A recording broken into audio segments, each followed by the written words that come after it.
போகுது.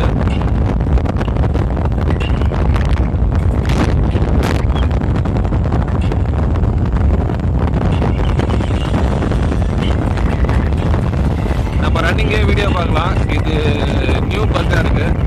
இந்த பக்கை பார்த்து ஓலா டெக்னிக்கல் டீம் தான் வந்து இது சரி பண்ணணும். ஏன்னா 4 இதே ப்ராப்ளம் தான் இருக்குன்றதை அவங்க வந்து தெரிஞ்சுக்கணும். ஏன்னா பார்க்கிங் மோட்லேயே தான் இன்னைக்கு ஃபுல்லாக இருக்குது. அதை ரீபோர்ட் பண்ணால் சரியாயிடும் சொல்லுவாங்க. எத்தனை வாட்டி தாங்க ரீபோர்ட் பண்ணுறது? டெய்லி அங்கே ரீபோர்ட் பண்ண முடியும். டெய்லி அந்த ப்ராப்ளத்தோடவே நம்ம அட்ஜஸ்ட் பண்ணி வாழ்ந்துட்டு இருக்கோம். அவ்வளோதான்.